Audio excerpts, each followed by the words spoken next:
Hi sir, good afternoon po. Can you please tell us something about yourself, your name, and about your company, the Smart Professionals? Good afternoon. I'm Cesar Flores Jr. and I'm the CEO of the Smart Professionals Consultant Incorporated, and our company was established way back April 19, 2022, but it operated since 2023 only.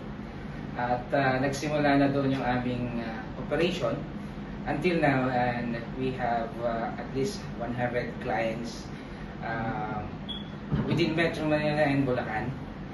And we have actually 3 branches right now: Malolos, Baliwag, and Quezon City.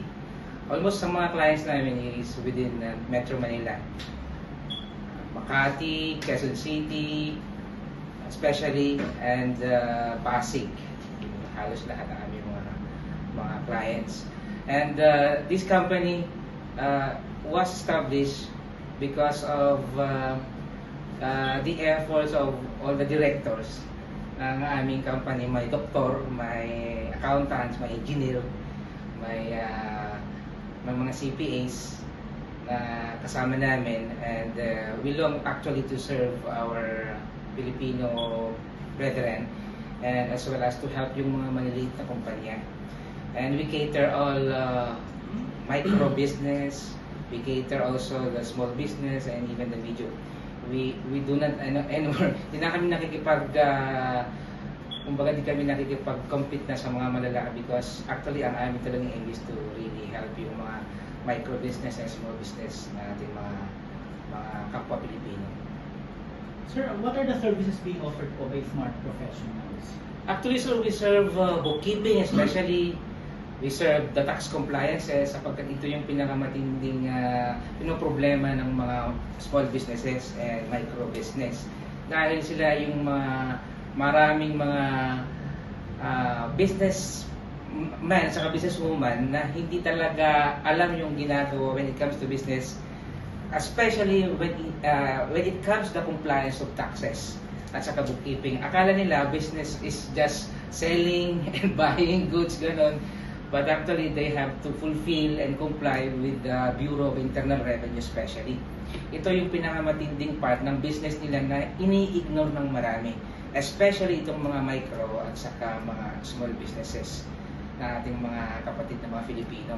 Kaya sila yung aming pong kinikater. We want to help them na ma-establish yung business nila. Kasi kung pababayaan nila yung aspect na yun, lalo sila nahihirapan sapagkat alam niyo naman dito sa Pilipinas, when it comes to taxes, compliance ng taxes, may mga kumbaga reklamo sa BIR at malaki ang mga penalties na kino-compute yan sapagkat hindi nga nagko-comply sa mga pagbabayad ng buwis dahil hindi nga nila alam at walang nag-guide sa kanila sapagkat ang palagi na sinasabi, wala daw silang pambayad ng accountant. Pero actually marami mga accountants na nagre-render ng service sa kanila ng mababa lang halaga, pero kagaya namin ng mga accountants, group of accountants dito sa aming company, we cater them and we still give them the most affordable price but with quality sa services. Yun ang nais namin maipabot sa ating mga kapatid na mga Pilipino na may business na micro at level din ng small business. Kapag may medium na, doon lang kami nagkakaroon ng mga adjustments sa mga prices sapagkat mas malaki na ang talagang inububul doon na tayo. Pero sa mga small businesses na tinutulungan namin, we really help them sa bookkeeping. Yun ang pinakamatinding ini-ignore nila, bookkeeping sa compliance ng taxes. So you cater to almost all types of industries, no? Yes, sir. Mga businesses po. Mostly, ano ba talaga yung parang focus ninyo or preference niyo pagdating sa mga clients na kinikater ninyo? Are you open to all clients po ba? O meron lang kayong parang dito yung focus, ito yung type of businesses na we will cater kasi ito yung forte namin? Actually, sir, we cater all kinds of businesses. We cater kahit yung spa o any nature of businesses na na mga businessman. So kaya naman talaga actually, ang kailangan talaga requirement doon na ini-ignore nila is yung bookkeeping and tax compliances. Ito yung talagang binibigyan namin ng din sa kanila sapagkat ito yung kumbaga nag-re-reduce sa kanilang kita. Pag napabayaan nila yun yung nagpapalugi sila ng matindi. Yun yung humihila sa kanila pababa sapagkat akala nila pag business is just for selling goods, yun na, at doon na lang. Hindi nila binibigyan diin yung kanilang obligation sa ating government, which is the paying of taxes. Mga simple lang naman ng compliance at ang una-una sa lahat na kinukumply yung mga libro na mandated ng ating Bureau of Internal Revenue sapagkat doon nagbabase ang computation ng taxes.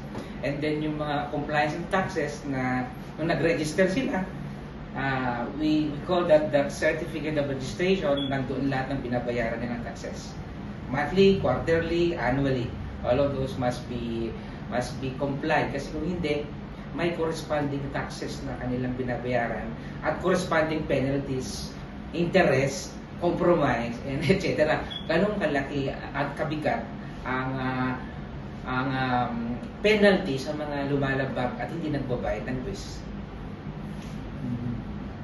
Pagdating po sa, of course, you're just new in the business, no, in the industry, no? Yes, sir. You're barely 2 years po in operation. In Tama operation, po ba sir. ako? Yeah.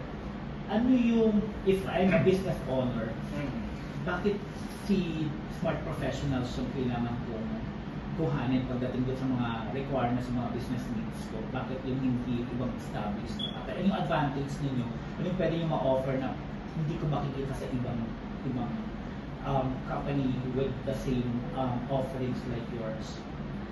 I just want to emphasize, sir, our name is the Smart Professionals. So, ang talagang makikita na is we are really smart in rendering service. Smart, ibig sabihin na ito yung talagang may quality ang aming paglilingkod sa kanila. Hindi basta bayad, that's it. No. We really render the best services at yung may quality na paglilingkod sa kanila at dinidiin namin palagi kahit hindi na namin sakop yun, ini-extend pa namin. Kahit na minsan gabi, tumatawag pa sila. So we really cater those kind of service na kahit, ang sinasabi ko is inaalaw pa rin namin kahit na hanggang 5 lang. Tumatawag pa itong mga client na yun. Kaya may mga client ako na noon pa nagtatrabaho ako at nakilala ko sila, na nakita nila ako nag-put up ng business, sinusundan nila ako. Siguro mga 10 yung mga yon na nagkaroon ako ng experience sa kanila when I was working in an auditing firm. So doon ko talaga lahat nakuha yung mga inputs how to build such kind of business na firm.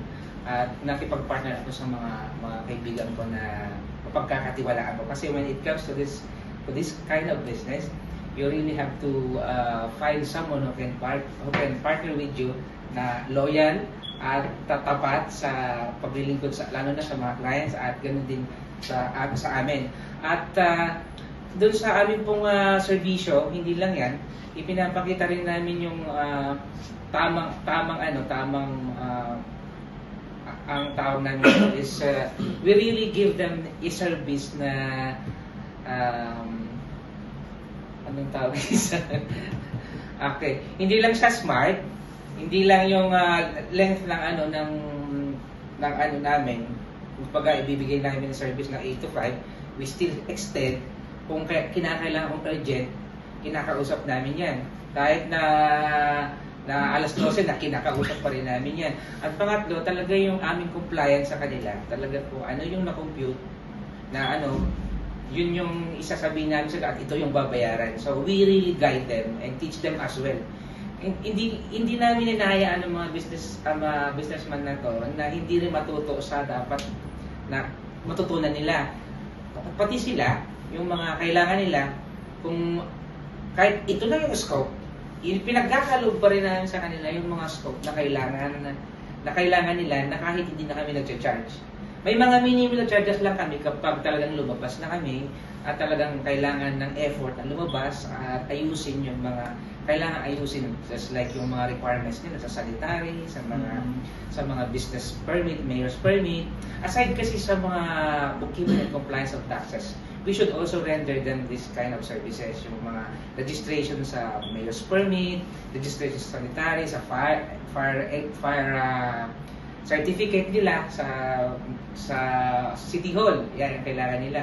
Kung may mga client din kami na kailangan ng pickup, kailangan ng license sa pickup, kailangan ng PhilJeps sa mga nakikipag business transactions sa government. So, yun yung mga additional namin na ibinibigay sa kanila, pero may mga corresponding charges na discounted na sapagkat sila na yung aming retainers. Kung mga ito ay talagang sa amin na kami na ang retainer accountant nila, we really provide them other services just like payroll, just like this business registration, or mga paglalakad sa mga permits, iba't ibang sangay ng gobyerno na kailangan nila. We give them a big discount, at the same time we help them. And pinakalas kasi is kahit na hindi nila kailangan at nakita namin kasi we really make an audit every year na pupuntahan, tinatanong namin ano pa yung mga kailangan na, and we really visit them as well. May mga visitation kami na kailangan namin din silang puntahan para malaman namin yung mga kailangan pa nilang ayusin. So, may mga experience kami na yung mga clients namin, may mga problem hindi nila sinasabi. Pag nag-occur na, ayun na lang. So, yun yung mga nais naming ibigay sa kanila na mga benefits when it comes to that sapagkat we want them also to grow. Just like we have to partner with them and grow with them as well. Lalo na sa paggawa ng mga business.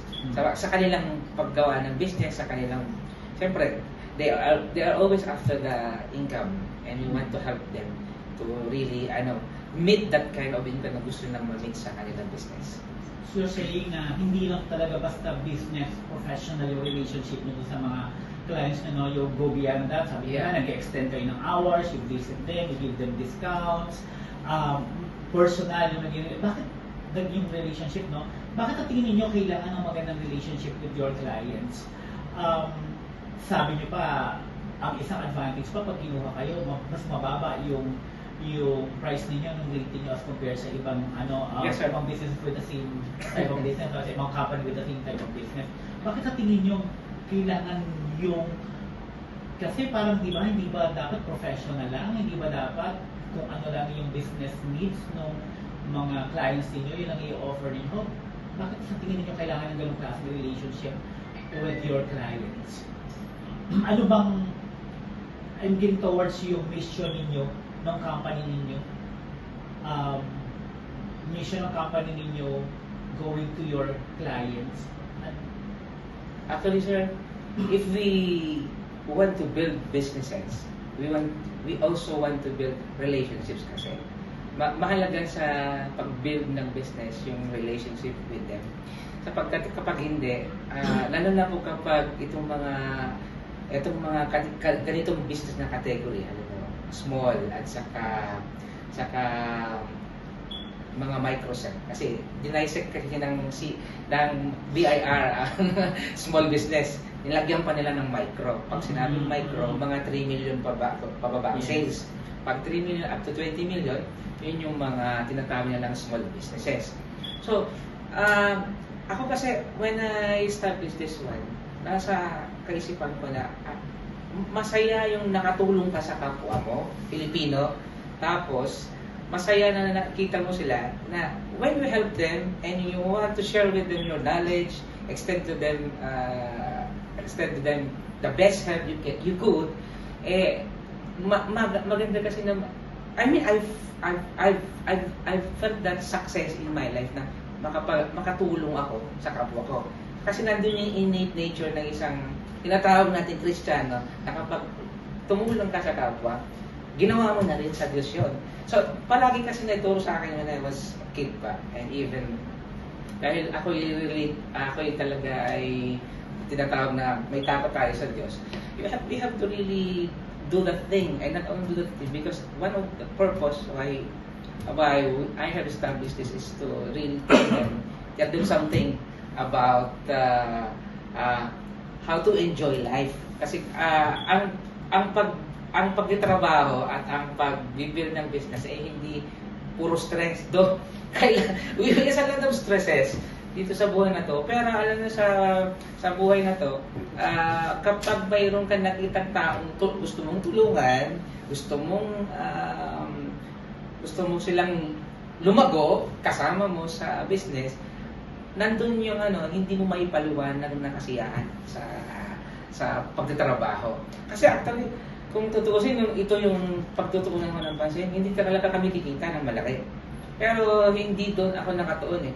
Nakatuon ako doon sa pagtulong sa mga taong to. At hindi lang yun ding create ka ng trabaho sa mga kapatiran mo, sa mga kapatid mo.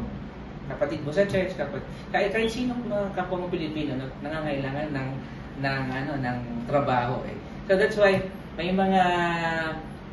mayroon din kaming kinikilos ngayon o ginagawa na yung mga OJT na to, we train them as well, and then we even encourage them na if you want a work, meron kaming open na ganito, and we can build relationship with this even with the schools, talaga yung mga nag-OJT ng accounting, we build relationship with them kasi ito yung mga batang kailangan din maturuan kung ano talaga ang trabaho sa labas, ano talaga yung trabaho ganito. Ito ba talaga ay ang kanilang nilata kasi doon lang maiisip ko ito ba talaga yung kurso ko. So yun yung mga additives ng aming actually business na we even help students at maturuan sila magtrabaho, maturuan din silang kumita, maturuan sila na mahalaga itong ganitong pag-aaral sa accounting sapagkat even in our life kailangan natin mag-account natin ng lahat ng mga kailangan i-account para ma-manage natin yung ating mga resources. Without being specific po, anong mga type of businesses yung kinikater ninyo ngayon? Mostly yung mga clients ninyo. So that yung mga pwedeng makanood ng video na to, if they have their mga small businesses, if they have ito yung mga plan mag-open ng business, or pwedeng mga social media influencer siguro, kailangan ng services na ganito, So, para at least aware sila na, okay, so sige, meron pala ina-offer sa Smart Professionals, pwede ko pala silang kontakin, pwede pala ako maging part ng family nila as hindi na basta professional relationship niya. Okay, sir. Actually, sir, marami kaming kinikater dyan na mga, halimbawa, pinaka kinikater namin ngayon is yung mga restaurant, mga coffee shop. Meron kaming client, mga online sellers. Marami kaming mga client na online sellers. Ito yung mga talagang nahihirapan sila sa compliance ng tax, nagkakaproblema sila dyan. Kaya, nung narinig ko yan sa Facebook, at nakikita ko may mga nag-scam, marami nag-scam sa kanila. So, sabi ko, I'd like you to contact me. I will help you. Kaya yun, nag-extend kami sa kanila na bigyan sila ng affordable price kasi nahihirapan sila. May mga online sellers din talaga malalaki kita. So, I have to guide them kung ano dapat yung kailangan nilang ayusin sa income tax nila. Kasi we have legal basis, we have legal, kumbaga mga ways how to reduce their taxes. Na hindi tayo nagta-tax evasion. We call them tax avoidance. So we help them to reduce their taxes and we help them to validate all their expenses, ganyan. So hindi lang yan, may mga client din kami na ang kanilang klase ng business is may manufacturing. Meron kaming mga client na may furniture. Meron din kaming client na buy and sell. May mga buy and sell sila na kinakater. Meron din yung mga architecture, meron din kung gagaya nung nag-vlog. Meron din kaming client na talagang mostly may mga restaurant, ganyan. So, mostly talaga, at isa pa, yung mga sa engineering, sa mga builders, at saka construction. Yun yung in-extend namin na halos yung mga clients namin andun lang siya nakapalo. Pero ang pinaka-concern talaga nila is how they manage to do their bookkeeping and even financial reporting. May client kami na gano'n. Isa sa mga clients namin, mayroon din foreign clients. So, one is Singaporean yan. And we help them to really i-check yung mga financial reporting nila. And we have them, especially sa taxes sa Philippines, at ano yung mga kailangan i-comply, saka mga bookkeeping, at saka yung mga kailangan nilang iayos sa kanilang financial reporting. So, pag nag-present sila sa mga sa kanilang yung partner niya sa foreign nilang partner, so they are prepared to really show their financial reports to them. Sir, how does it feel po na nagkaroon na po kayo ng 3 branches kahit po 2 years pa lang po kayo nag-operate?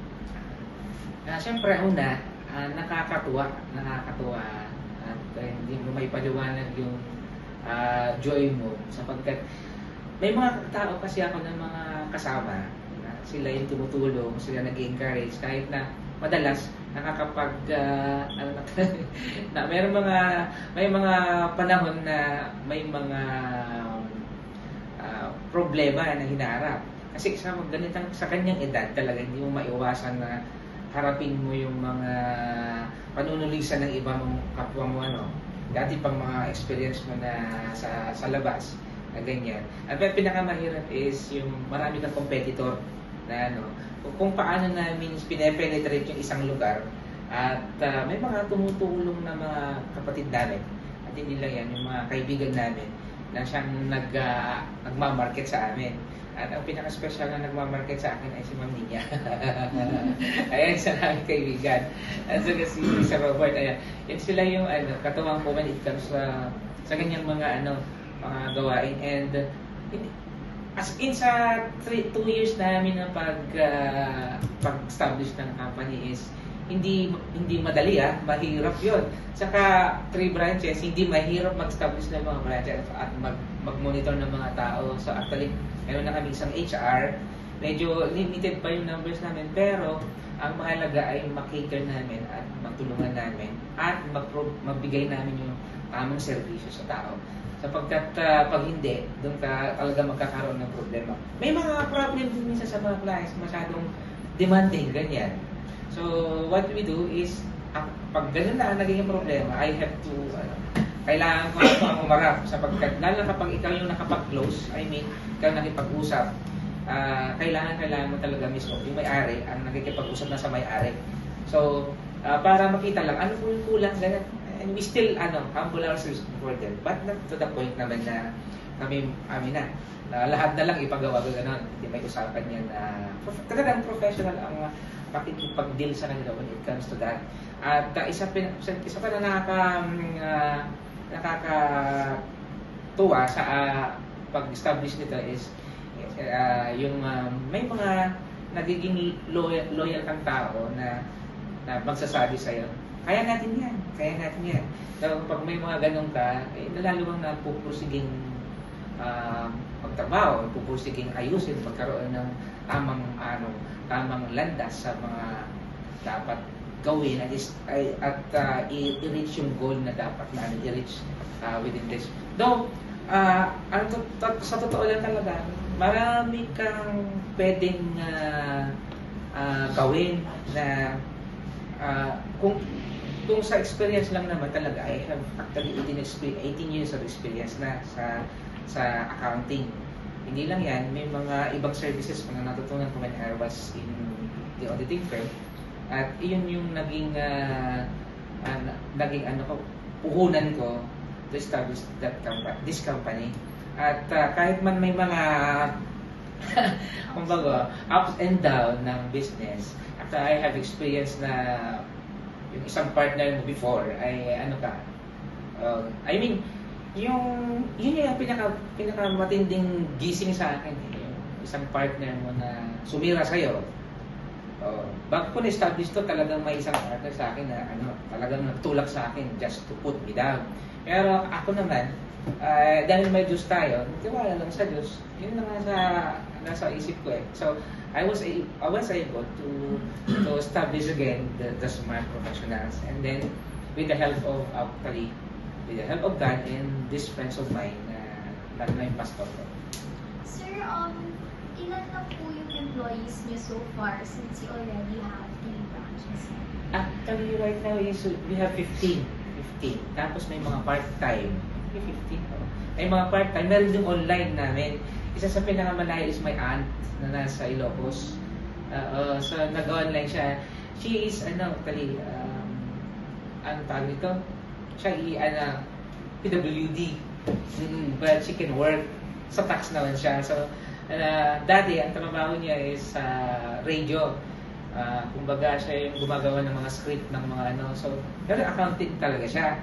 That's why, natutuwa ko sa kanya because even she has that kind of, na buhay ngayon na mahirap yun na hindi siya makalakad as in. Meron talagang wheelchair siya.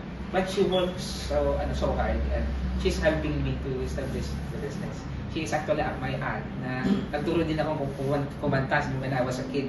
So, yun yung isang experience ko na nakatawa kapag may mga nagmamahal sa'yo sa mo. Just to push you to work hard and to reach if you want to reach your goal. May mga tao talagang nagpupush sa'yo pataas. In your 2 years in operation, sir, ano yung pinaka-challenging part ng business ninyo? Ang challenging part, sir, is yung hindi ka makakolekta. Dahil nahihirapan din kasi ang client namin gano'n. Because my experience din sa auditing finance, sa mga companies na pinasukan ko dati, you really have to manage your cash flows. Even right now, nagkakaroon ng gano'n. Lalo na nagkakaroon tayo ng problem sa country. Naapektuhan talaga, lalo na yung mga maliliit na kumpanya. So how do you handle that? You will be amazed because God will provide. Yun ang iniisip ko. And then nakakayos namin yun. Pangalawa, isa pa pinaka-challenging is may mga staff na nagdaan sa amin na talagang nagtutulak sa'yo na kumbaga, in-extend mo na lahat, binigay mo na lahat na pwedeng ibigay sa kanila.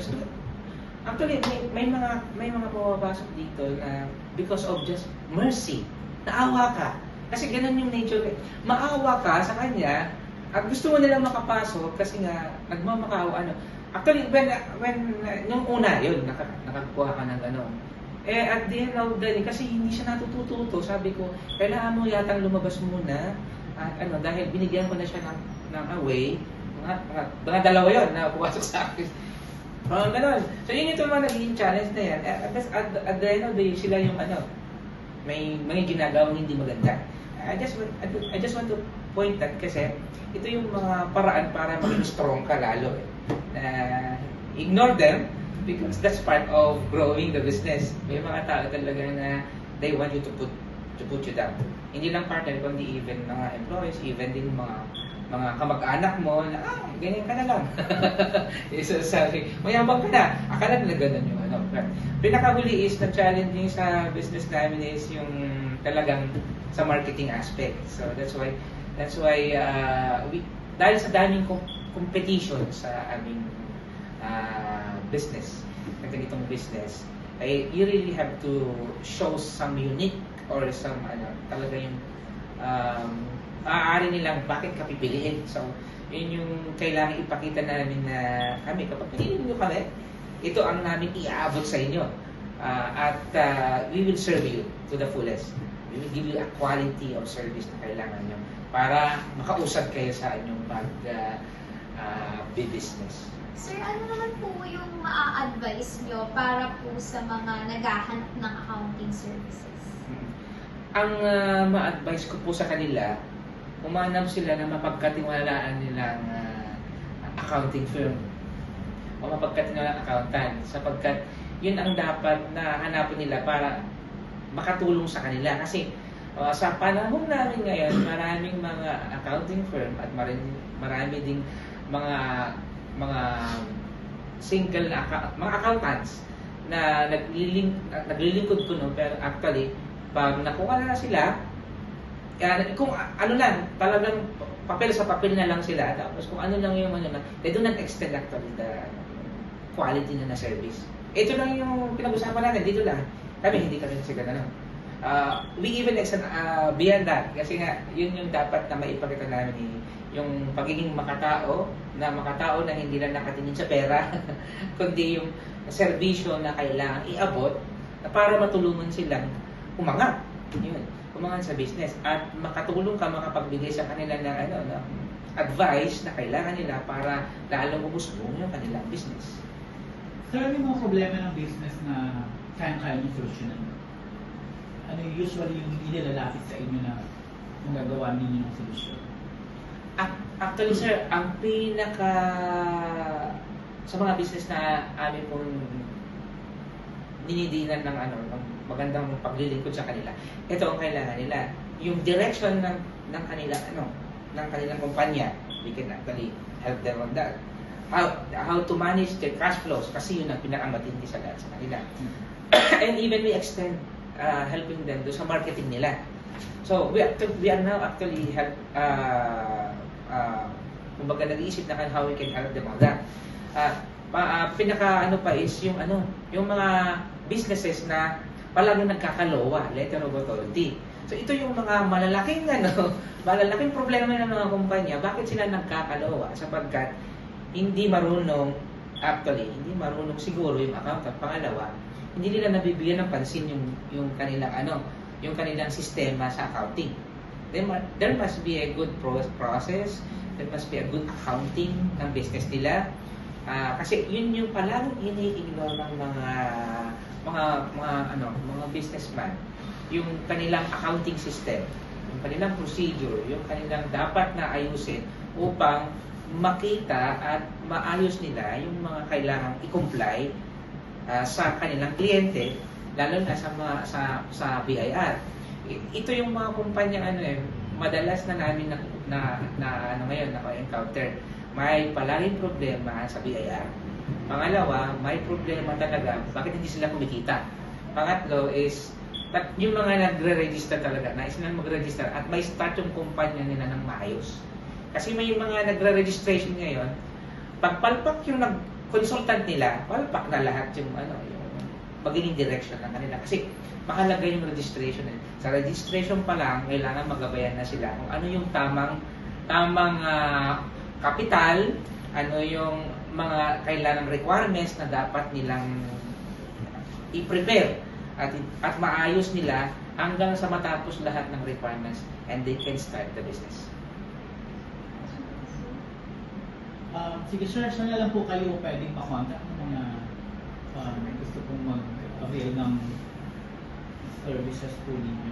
Actually sir, we can be contacted using the Facebook. Meron kaming tatlong Facebook account. Mayroong The Smart Professionals Quezon City, The Smart Professionals Baliwag, The Smart Professionals Malolos. Hopefully meron din kami na sa Pampanga or Bataan. Maybe next year, early next year. So yun yung mga yun. At saka meron kaming website.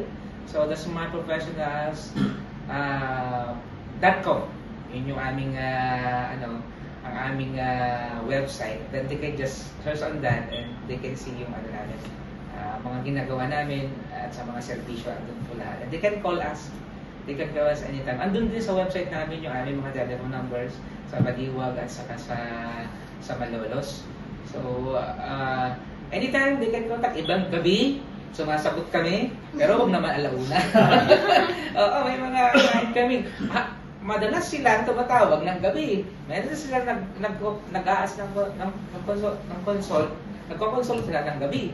So, yun yung minsan, pati Sabado. Kaya, minsan pag may talaga na kami na nais nila lang talaga matulungan na. Kahit ano, i-extend. Pero actually, ang aming is from Monday to Friday, pero may Saturday. So walang pahinga actually. Pag gusto mo talaga magkaroon ng magandang kinabukasan at saka makatulong sa mga taong kailangan nila ng yung expertise, you have to really extend beyond yung kaya. Kaya nag-iingat din kami sa kalusugan, kaya kahit na makakapagod, lalo na kapag ang hinaharap mo ay yung mga talagang pinipenalty na ng malalaki. Yun yung isa na nag-experience na talagang mapapaisip ka how you can help them. Kaya minsan nananalayan ka, look, how can we help them? Kasi kapag natulungan mo yan, hindi ka niya iiwan. Magkakaroon siya ng ito. Meron akong tatlong client na ganyan na talagang tutulungan. Sir, bago niya kilos siya bago siya kikilos. At bago siya magkaroon ng magtatanong mo na yan, anong gagawin ko? Kasi naging ninang ko na rin, yung isa doon. So, yun yung ginagawa. Bago siya kumilos, bago siya mag-establish ng other companies, bago siya may galawin sa kanyang kumpanya, she will consult me. Ganun kapag na-establish mo na talaga yung mga clients mo, hindi ka nila iiwan. At kahit nagka-problema ka, hindi ka iniwan. At papautang pa nga sila. Oh, there are clients like that. Can you extend help on this? Of course, sure. Ganun siya. Give and take lang naman kasi yan. If you learn how to give. Lalo na pag-give ka ng give sa kanila. And then, di mo alam sa darating na pala kasi hindi palagi masaya, hindi palagi nandun ka sa tuktok. Pag nasa baba ka, ito yung mga taong siguradong masusulingan mo, makakahinga ka with them, at makakadaupang palad mo at tutulungan ka, hindi ka nila payagan. Last na lang, sir, na-mention ninyo na may mga bagong businesses na natutulungan ninyo, no? Yeah. Nabibigyan ninyo ng guidance. Yeah. Pero meron din ba mga businesses na parang on the verge of closing na? Shutdown na sila because of yung mga ganitong type of problem. So sabi niyo nga talagang malaki ng problema, hinahabol na sila ng BIR na na-save ninyo, natulungan ninyo. Actually, meron akong isang, pinakamatindi yun isang kliyente namin na magsasara na, gagarnish na. Yung difference in garnish, talagang ano yun ang mga ari-arian. And dahil sa mga kaibigan ko at contact ko, I was able to help them to regain that business. Kumbaga, umayos yung business na yun at naghihintay na lang ng lifting ng kanila. Kasi once na rinivoke yung mo, yung lisensya mo, lagot ka na. Meron din isang client namin, nirevoke na yung yung SEC niya. But we were able to hold it and we are complying with the requirements. As of now, ganon yung mga problems niyan. Actually, may mga client din kami na close na talaga. Wala nang magawa because of pero doon pa rin, hindi namin iniiwan yan. Tutulungan pa rin namin sila para matama. Sa sinasabi namin, kasi ito, sa revision rin namin, business closure. So, we really help them to close it properly. There are clients who do not close properly their businesses. Kaya ang nangyayari sa BIR, problema nila. Kung may pinocomply kang compensation, expanded tax, ang daming tax sa Pilipinas sa ibang business. Sa ibang just like Canada, Australia, hindi complex ang taxes nila. Sa atin talaga, sobrang complex, sobrang ang dami binabayaran. So, gulong-gulo ang mga businessman. So, kaya kailangan talaga ng expert, someone who can help them. So, yung mga business closure na to na we extend them talaga na properly close kasi kung hindi, hahabulin pa rin sila ng BIR. Ganun yun. Kapag gustong ibangon yung dalawang kanya, wala nga magiging problema kasi properly closed. It was legally closed. Kaya ang nangyayari sa isa namin may mga clients namin, yun pinuntahan ko ngayon. yun. Matagal na hindi inayos yung kumpanya, 4 yun. So, ang nangyayari, ang daming penalties. Almost 1 million. Pero we were able to negotiate with a friend na paano, we help them. That's how we help them. So sabi ko, kaya kailangan din may mga skill ka sa ganyang mga pag-help sa mga tao. So, they will really cherish that kind of Kasi yung tinulungan ko pa ito, ang nakakatawa, that is, bago kami, nag-extend sa kanya ng help, dinaya siya ng isang accountant, nilayasan siya. So, maybe mga 100 plus yata ang nakuha sa kanya. 1,000. So yung minsan, nadismaya na siya, kaya sa akin, sigurista siya.